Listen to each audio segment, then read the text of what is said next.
Magandang gabi, Oriental Mindoro, mula sa bulwagang pambalitaan ng Tamaraw Vision Network. Ako po si Morena Lim at ito ang TVNet Weekend Report. Ika-31 sa buwan ng Mayo taong 2025. At sa ulo ng mga balita, kaya pa rin nating tutulan ang pagmimina sa ating lalawigan, pahayag ni Vice Governor-elect Attorney C.A. Jojo Perez. PSA nilinaw ang mga ulat kaugnay sa mga functionally illiterate graduates.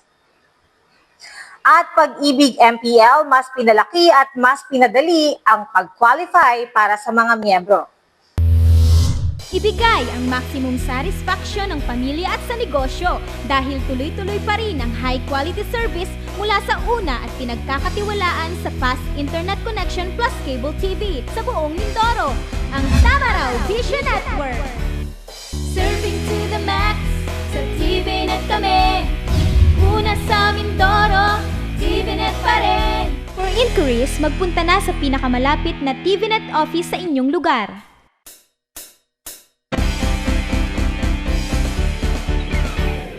Sa detalye ng ating mga balita, ika-30 ng Mayo, nilinaw ng Philippine Statistics Authority o PSA ang mga ulat na nagsasabing 19 million graduates ang functionally illiterate at nilinaw na wala silang inilabas na ganoong datos base sa resulta ng 2024 Functional Literacy Education and Mass Media Survey o FLEMS. Narito ang report.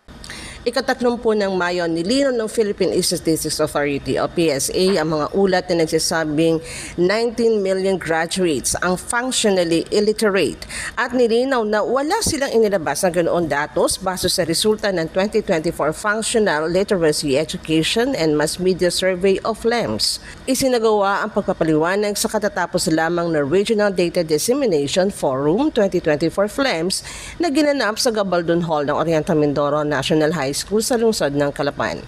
Ayon pa sa PSA, ang kategoryang not functionally literate na maling iniulat bilang functionally illiterate ay tumutukoy sa mga taong marunong bumasa, sumulat at magbilang, ngunit kulang sa kakayahang umunawa ng binabasa.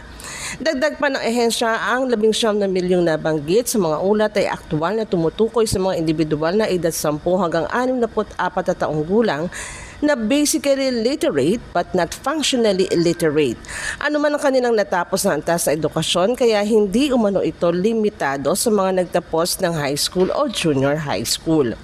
Tinataya rin ng PSA na may 6.45 million high school graduates, kabilang na ang junior high school completers na may edad 10 hanggang 64 ang hindi functionally literate ngayong 2024. Samantala, ang kabuang populasyon na hindi functionally literate sa hanay ng mga nasa edad 10 hanggang 64, anuman ang natapos sa baitang, ay tinatayang nasa 24.83 million. Functional literacy is the ability of a person to read, write, compute, and comprehend.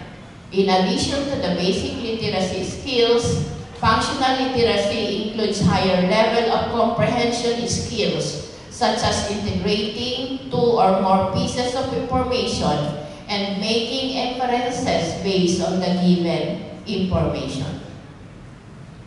In the Philippines, 79.9% or 8 out of 10 Filipinos aged 10 to 64 years are functionally literate or one who can read, write, compute, and comprehend. In the Mimaropa region, 7 out of 10 aged 10 to 64 years are functionally literate or one who can read, write, compute, and comprehend. Among age groups, individuals aged 20 to 24 years recorded the highest functional literacy rate at 81.0%, while those aged 60 and over had the lowest rate at 57.7%. Samantala, may nanalo na sa Calapan City Fiesta Raffle Bonanza 2025 matapos isagawa ang draw nito nakaraang ika-23 ng Mayo sa Calapan City Public Market. Balikan natin ang mga naging kaganapan. May nanalo na sa Calapan City Fiesta Raffle Bonanza 2025 matapos isagawa ang draw nito nakaraang ika-23 ng Mayo sa Calapan City Public Market. Sa pangunguna ng City Housing and Urban Settlements Department na pinamumunuan ni CHUSD Officer Engineer Redentor Jojo Reyes Jr. Kinilala ang mga masaswerteng nanalo sa Calapan City Fiesta Raffle Bonanza 2025. Para sa third prize sa dalawang 3-wheel e-bike, napanalunan ito ng lucky ticket ni Fortunato Evangelista mula sa Barangay Personas at ni Joseph Salvador ng Barangay Tawiran. Para sa second prize na dalawang 4-wheel e-bike, wagi sina Gloria Galam ng Barangay Pachoka at Alejandro Langit ng Barangay Tawagan. At para sa grand prize na dalawang tricycle with franchise, maswerteng iniuwi ito ni na Wilfredo Garejo ng Barangay Baruyan at Gemini Abutar mula sa San Antonio. Balikan natin ang mga naging kaganapan. Taga-Tahig Baruyan. Taga-Tahig Baruyan. Palakpakan natin si Wilfredo T. Garejo. Wilfredo T. Garejo. Baka nandiyan, baka nandiyan sa tabi. Si Wilfredo T. Garejo ng taga-benta nito. Police call solicitor, kilala ko. Okay, ang sunod na naman may 10,000 pesos dito. Yung dalawang solicitor ng tricycle, may 10,000 pesos. Yung apat na solicitor ng tipa, may 5,000 piso po yan. Palakpakan natin mula sa San Antonio, si Jeremy A. de la Cruz Aguilar. Para mag-asawa kami. Para sila yung mag-asawa. Ang solicitor ko ay ang kanyang naasawa. Hindi siya kumitiwa pag ilang misis eh. Pero si Ana Laputar, ang solicitor, at ang nalabi ay si Gemini A. de la Cruz Aguilar. Para makakasaya ng manalo. Matapos ang draw, agad namang ipinamahagi sa mga mapalad na nanalo ang kanilang mga premyo. Ang pondong naliko mula sa naturang draw ay pinagkaloob rin ng araw na iyon kay Father Andy Luby na gagamitin para sa improvement at iba pang pangangailangan ng Santo Niño Cathedral. Pasasalamat rin na ipinaabot ni City Mayor Malu Murillo sa lahat ng Calapeño sa patuloy na pagsuporta sa nabanggit na proyekto. Ito po ang ating Santo Niño Cathedral, ito po yung ating tahanan. Ito po sa tutusin ay medyo kaedad na rin kasi ito po ay regalo ng mga SPB missionaries sa atin. Mga taga-Germany po ang tutusin ay nagtayo ng gusali ito na ginagawa natin papahanga ngayon. Pero syempre, kailangan po natin itong pananilihin, ayusin, patuloy na pagdadahin bilang tahanan ng Diyos, tahanan ng Santo Niño, at tahanan po natin lahat bilang bayan ng Diyos. Kaya maraming salamat po sa lahat ng mga nakilahok sa rapid binasa ito, sa mga solicitors, at syempre congratulations sa mga nagwagi ng mga sasakyan. Ang proceeds nito ay bibigay po natin sa ating Santo Niño Cathedral. Ang proceeds po nito ay 450,000 para po magamit ng ating katedral sa pamumuno po ni Father Andy Luby. Sana po marami yung bumili, kaya alam mo kaya medyo nagtagal, gusto ko namin madagdagan pa ang mapapapunta sa simbahan. At ang mapapamalunan niyo po, syempre, jackpot, ang makakakuha po ng dalawang tricycle na may prangkisa at apat po na e-bike. At sana po sa mga mananalo, pakaingatan po ito para po magamit ninyo ang tricycle sa inyong paghahanap buhay at kung apat na e-bikes ay service po ng pamilya. Sa inyong lahat, sana po patuloy pa rin po ninyong suportahan ang city government at ang ating pong Santo Niño Cathedral sa mga pangangailangan po ng ating simbahan na naging po ng lungsod ng Calapan. Masayang ibinalita ni Calapan City Election Officer Attorney Suminigay Marindatu na nakapagtala ang lungsod ng mataas na voter turnout sa nakaraang national and local elections. Base sa datos, sa 96,410 na registered voters ng Calapan City, 79,430 ang lumabas sa kanilang mga tahanan upang bumoto na tumutumba sa 82.47%. Masayang ibinalita ni Calapan City Election Officer Attorney Suminigay Marindatu na nakapagtala ang lungsod ng mataas na voter turnout sa nakaraang national and local elections. Base sa datos, sa 96,410 registered voters ng Calapan City, 79,430 ang lumabas sa kanilang mga tahanan upang bumoto na tumutumbas sa 82.47%. Masaya kami at napaka-taas po ng voter turnout natin dito sa Calapan City for this May 12, 2025 national and local election. For this election, we have 96,310 registered voters here in Calapan City. And then, ang bumoto po, it was 82.47%. That means 79,430 na registered voters po ang pumunta sa bawat presinto, ang bumoto at hindi sinayang ang kanilang boto para sa eleksyon na ito. Bago pa man ang halalan ay naging masugid na ang tanggapan ng COMELEC sa pagsasagawa ng voters education sa mga paaralan, institusyon at organisasyon mula sa iba't ibang sektor. Ang nakaraang bilang ng mga bumotoan nila ay patunay ng kamalayan ng mga botante at ang pagyakap ng mga ito sa kanilang mga karapatan. Nagpasalamat muli ang City COMELEC sa lahat ng kanilang mga naging katuwang sa nakaraang halalan dahil ito nila ay naging matagumpay at mapayapang naisagawa ng mga Calapeños. Magbabalik po ang TVNet Newsline makalipas ang ilang paalala. Bakit ka kasi kumabit? Alam mong di tama yan, di ba? Huwag ka nang gumamit ng pag-aari ng iba. Nakakaperwisyo ka sa mga legal na cable. Lumalabo ang signal nila. Mahiya ka naman, hoy. Illegal na cable mo, putulin na. Ano, gusto mo bang umabot pa sa kulungan? Umiwas ka na sa gulo tsaka skandalo. Huwag maging kabit. Magpakabit ng tama ngayon. Supported by PCTV. Good news po para sa lahat ng subscribers ng Cable TV at Cable Internet. Naisa batas na po ang Anti-Cable Television and Cable Internet Tapping Act of 2013. At ayon dito, bawal makikabit ng Cable TV at Cable Internet. Ang parusa sa sino mang lumabag sa batas na ito ay pagkakakulong at pagbabayad ng malaking multa. Bayad ka na nga, kulong ka pa. Kim Atienza po, nagsasabing pagdating sa batas, hindi weather-weather lang. Huwag maging kabit. Supported by the PCTA.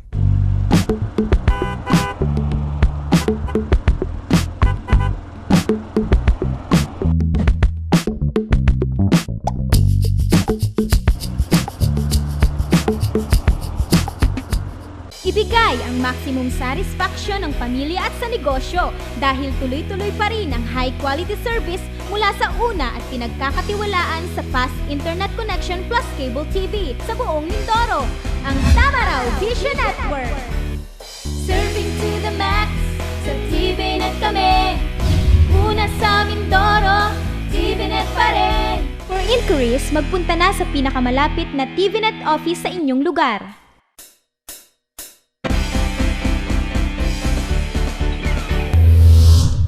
Sa pagpapatuloy ng ating mga balita, mas pinahusay ng Pag-ibig Fund ang multipurpose loan o MPL nito upang mas malaki na ang maaaring mahiram ng mga miyembro, mas maikli na ang panahon upang mag-qualify at mas maraming pagpipili ang repayment terms. Ayon sa ahensya, ang mga pagbabagong ito ay bunsod ng patuloy nitong pagtugon sa mga pangangailangan ng mga miyembro nito. Mas pinahusay ng Pag-ibig Fund ang multipurpose loan o MPL nito upang mas malaki na ang maaaring mahiram ng mga miyembro, mas maikli na ang panahon upang mag-qualify at mas maraming pagpipili ang repayment terms. Ayon sa ahensya, ang mga pagbabagong ito ay bunsod ng patuloy nitong pagtugon sa mga pangangailangan ng mga miyembro. Sa ilalim ng mas pinagbuting Pag-ibig MPL, maaari na makahiram ang mga miyembro ng hanggang 90% ng kanilang kabuuang Pag-ibig regular savings Mas mataas ito ng 12.5% kumpara sa dating 80%. Para sa mga miyembro, dinagdagan at in-upgrade ang kanilang regular savings, lalo pang tataas ang kanilang loan amount dahil nakabase sa kanilang ipon ang kanilang mahihiram. Bukod sa mas malaking loan amount, mas pinaiksi rin ang panahon para maging eligible ang mga miyembro. Maaari na mag-loan ang mga aktibong miyembrong may 12 buwang hulog sa pag-ibig. Mas mabilis ito kumpara sa dating requirement na 24 na buwan. Sa lahat po ng mga miyembro ng Pag-ibig Fund, meron po kami magandang balita. So ngayon po ay mas pinadali na ang pag-loan kay Pag-ibig Fund. So may bago po tayong programa na kapag po kayo ay naka 12 months na naghuhulog kay Pag-ibig Fund ng inyong contributions, pwede na po kayong mag-loan sa ating short-term loan. At mas pinalaki pa ang pwede nyong ma-loan. Nasa 90% na po, from 80% to 90% ng inyong total accumulated value, yun po ang pwede nyong ma-loan kay Pag-ibig Savings. Kabilang din sa mga pagbabago sa Pag-ibig MPL ang bagong 1-year repayment term bilang dagdag na opsyon sa existing na 2 at 3-year terms nito. Nagbibigay ito ng karagdagang flexibility para sa mga miyembro upang lalong maiakma ang buwan ng bayad sa loan sa kanilang financial capacity. Pwede nyo na rin siyang bayaran. Meron na rin kayong pamimilian sa loan term. Pwede ng 1 year. Kung gusto nyo mas mabilis na matapos ang inyong loan, pwede nyo yung hulugan ng 1 taon lang. Pwede rin po na 2 years. Pwede rin 3 years. So yan yung mga loan terms na option natin sa pagbabayad ng ating short-term loan kay Pag-ibig Fund. Kaya pa rin tutulan ang pagmimina sa ating lalawigan. Ito ang pahayag na inilabas ni Vice Governor-elect Attorney C.A. Jojo Perez matapos lumabas ang desisyon ng Korte Suprema na nagpapawalang bisa sa mining moratorium ng Occidental Mindoro. Kailangan pa rin aniyang masunod ang prior informed consent requirement. Kaugnay nito, may kapangyarihan ang lokal na pamahalaan na suriin ang bawat isang aplikasyon ng mining project. Kaya pa rin tutulan ang pagmimina sa ating lalawigan. Ito ang pahayag na inilabas ni Vice Governor-elect Attorney C.A. Jojo Perez matapos lumabas ang desisyon ng Korte Suprema na nagpapawalang bisa sa mining moratorium ng Occidental Mindoro, kung saan ay nakasaad dito na hindi ordinansa ang maaaring magbawal ng pagmimina at hindi maaaring magpataw ng blanket ban sa lahat ng large-scale mining operations. Ayon kay Vice Governor-elect, ang Provincial Ordinance extending the moratorium on large-scale and small-scale mining in the province of Oriental Mindoro o Provincial Ordinance No. 131-2022 na inakda niya at Board Member Rafael Infantado ay nagpapalawig sa pagbabawal sa lahat ng uri ng pagmimina sa lalawigan hanggang taong 2052. Matatandaan na magtatapos sa taong 2027 ang mining moratorium sa ilalim ng Provincial Ordinance No. 2002-01 at Provincial Ordinance No. 2013-28. Subalit banta sa legalidad ng mining moratorium ordinances ng Oriental Mindoro ang desisyon ng Korte Suprema na ipawalang bisa ang mining moratorium ordinance ng Occidental Mindoro. Ayon sa desisyon, hindi maaaring baliwalain ng lokal na pamahalaan ng Philippine Mining Act of 1995 at hindi maaari ang blanket prohibition o ganap na pagbabawal sa lahat ng uri ng large-scale mining. Sa nasabing desisyon, nilinaw naman ng Korte Suprema aniya na kailangan pa rin masunod ang prior informed consent requirement. Kaugnay nito, may kapangyarihan ang lokal na pamahalaan na suriin ang bawat isang aplikasyon ng mining project. Ipahayag ang mga alalahanin o pagtutol at hindi aprubahan kung hindi natutugunan ang mga alalahanin matapos ang public consultation. Naniniwala rin niya siya sa layunin ng House Bill 3891 at House Bill 6219 na inakda ni Congressman Arnel C. Panaligan at Congressman Alfonso Umali Jr. noong taong 2022 na dapat ipagbawal ang lahat ng uri ng pagmimina sa buong isla ng Mindoro, kasama ang black sand mining, armor rock mining at mineral extraction. Sa kanya rin niyang pagbabalik sa sangguniang panlalawigan, isasama, pakikinggan at susundin niya ang mga Mindoreño na unahin ang pangangalaga sa kalikasan, Susuportahan ang refiling ng House Bill 3891 at 6219 sa Kongreso at ang inisyatiba ng pamahalaang palalawigan upang mapigilan ang pagmimina sa Oriental Mindoro. Iba pang mga balita sa amin pong pagbabalik.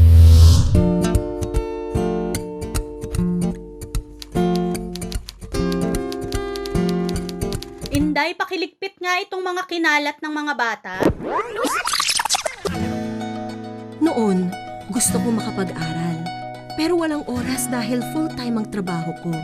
Pero ngayon, dahil sa online classes ng Solar Learning at DepEd Alternative Learning System, natupad na ang pangarap kong makapag-aral. Good day, ka-learners! Welcome to another episode. Hindi ko na kailangan pumasok sa eskwelahan. Nakakapag-aral ako sa oras na gusto ko. Anytime! Nagkaroon ako ng second chance sa pag-aaral. At dahil recognized ito ng DepEd, sigurado ako sa diploma. This lesson, You should be able to... you learned about the persons. Sa wakas, matatapos ko na ang high school ko. Ay, salamat din nga pala kay ate. Ina-sponsor niya ako na ma-enroll sa Solar Learning.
In chasing my dreams, every day is a race.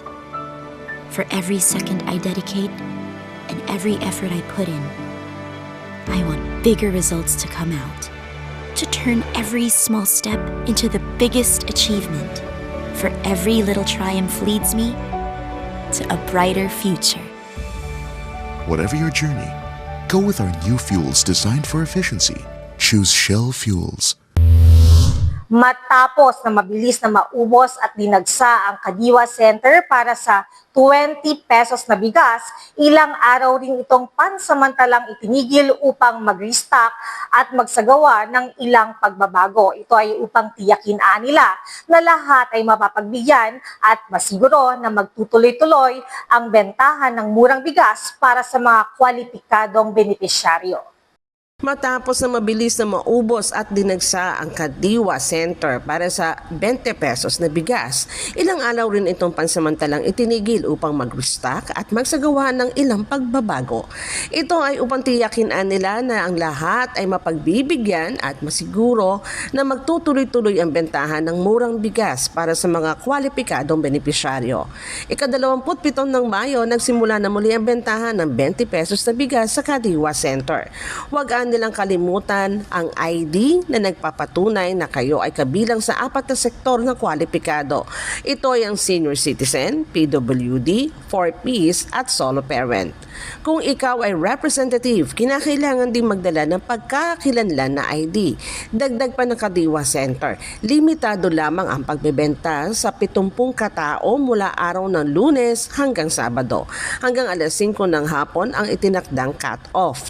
Kung ikaw naman anila ay hindi nakaabot sa 70 katao sa araw ng iyong pagpunta sa Kadiwa Center, maaari kang makakuha ng coupon na nagtatakda kung kailan ka makabibili ng 20 pesos na bigas.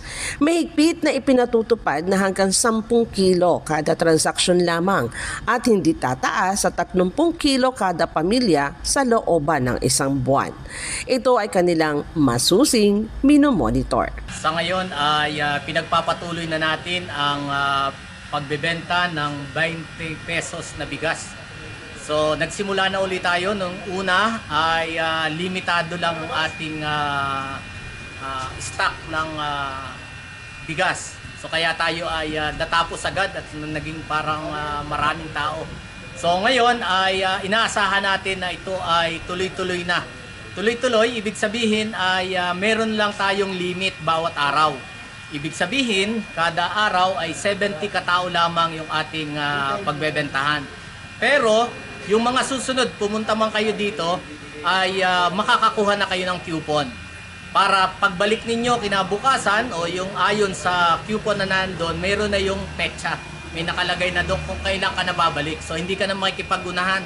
Ang susundin mo na kung ano nakalagay na doon sa coupon mo. Makukuha mo na yon from 8 to 10, mabibili mo na dito yon. So, ibig sabihin, ang bawat isa ay may pagkakataon. Kahit kayo dumating ngayon, hindi kayo naubusan. So, ito'y tuloy-tuloy at sinisikap namin na dire-diretso.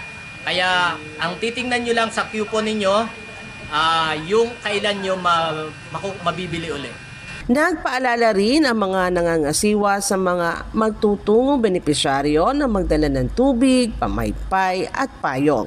Ang Kadiwa Center ay pinangangasiwaan ng Calcideco Multipurpose Cooperative na nasa Barangay Santa Isabel sa lungsod ng Calapan.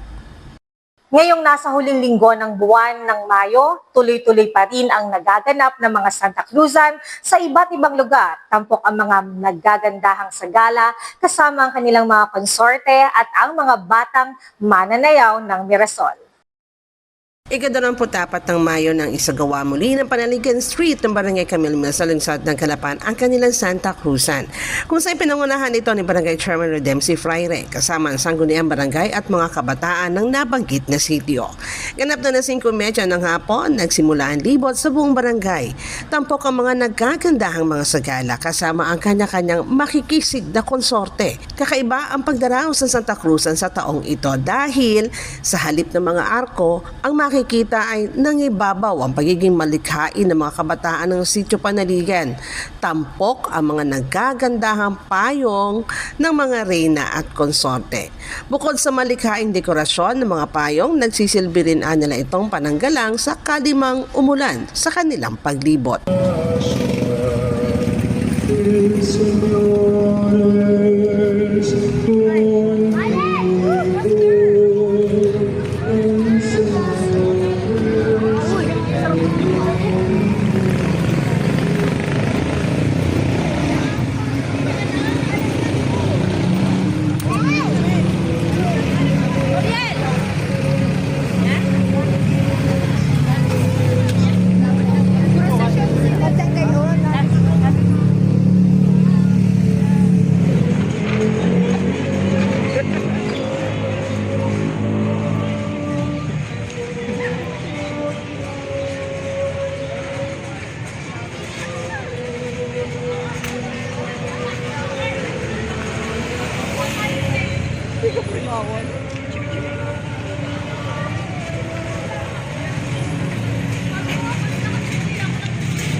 Bagamat nasa modernong panahon na tayo, sinasalamin pa rin ang pagtiraos ng Flores de Mayo sa bawat barangay ang tradisyon at makulay na kultura ng bansa. Base sa kasaysayan ng Santa Cruzan na isang nobena ng prosesyon bilang pag-aalala sa paghahanap ni Reyna Helena o Elena ng banal na krus. Ang malarehelyosong kasaysayan ng Santa Cruzan ay nagsimula daang 1,000 taon na nakalipas. Sinasabing si Constantine the Great ay nagkaroon ng isang panaginip na ang kanyang mga makakalaban sa digmaan ay kanyang malulupig sa ngalan ng banal na krus. At ito nga ang naganap. Matapos ang libot ay nagtipon na ang lahat sa Barangay Chapel kung saan ay dito ginanap ang tradisyonal na mirasol ng mga batang mananayaw at ang pag-aalay ng bulaklak ng mga sagala. Ika-24 ng Mayo muling isinagawa ang team building ng mga empleyado ng Tamaraw Vision Network Incorporated o TVNet na mula sa lahat ng sangay nito. Ayon sa mga empleyado sa team building na naganap, natutunan ang kahalagahan ng komunikasyon, kooperasyon at pagtitiwala sa bawat isa. Karamihan sa mga empleyado ay mayroong weakness sa kanilang workplace skills. Kaya naman ang isang aktibidad tulad ng team building ay isang epektibong pamamaraan upang mapalakas ang teamwork at skills ng bawat isa. Hindi lamang ito para mag-improve sa kanilang workload, kundi kasabay na rin ang pag-usad ng magandang serbisyo ng isang kumpanya. Ika-24 ng Mayo, muling isinagawa ang team building ng mga empleyado ng Tamaraw Vision Network Incorporated o TVNet mula sa lahat ng sangay nito, mula sa Calapan City, Baco, San Teodoro, Puerto Galera, Nauhan, Victoria, Pola, Rojas at Mansalay, at malapit na ring magbukas sa bayan ng Pinamalayan. Ayon sa mga empleyado, sa team building na naganap, natutunan ang kahalagahan ng komunikasyon, kooperasyon at pagtitiwala sa bawat isa. Ito ay dahil sa mga aktibidad na ginawa na nagpabuti ng pagkakaunawaan at samahan bilang isang grupo.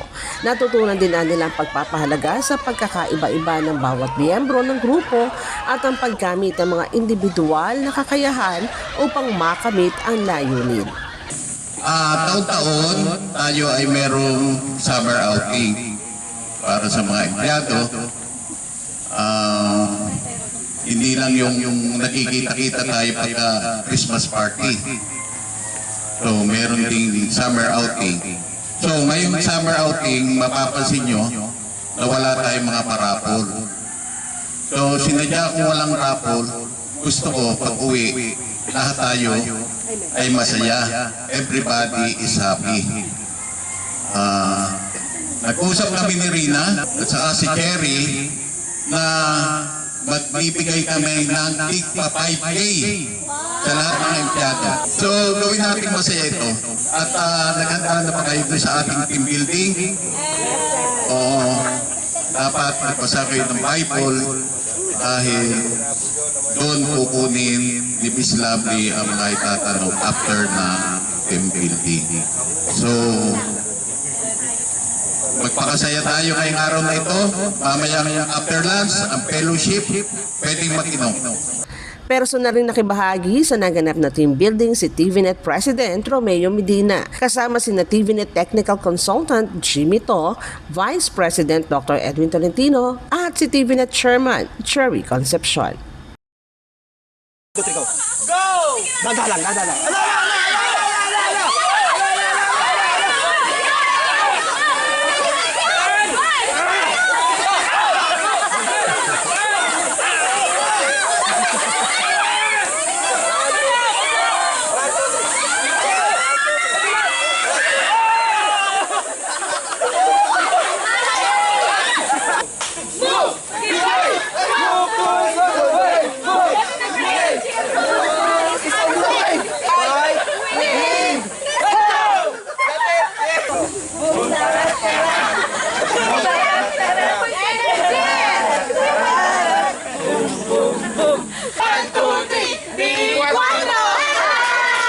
To the left, right to the right, we will make it right. Hey yo, everybody was satisfied. Satisfied. Chica boom, chica boom.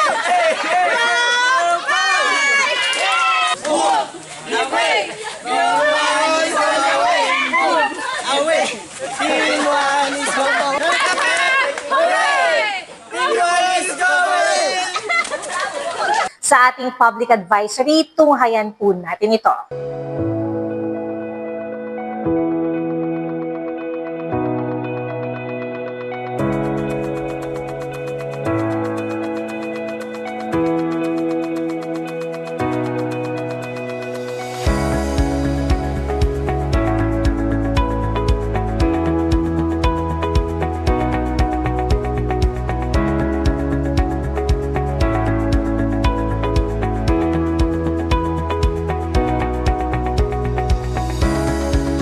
Maaari nyo rin po kami mapanood sa YouTube. I-type lamang ang TVNet Newsline. Bisitahin at i-like rin po ang aming Facebook page, Newsline Channel 10. At yan po ang kabuuan ng mga balitang nakalap ng Newsline staff and crew sa mga nakalipas na araw. Para po sa inyong comments o suggestions, mga balita at impormasyon na nais ninyong iparating sa aming programa, tumawag po lamang sa 043-288-4240. Ito po ang TVNet Newsline, katotohanan at serbisyo, hatid sa mga Mindoreño. Ako po si Morena Lim, maraming salamat sa inyong pagsubaybay.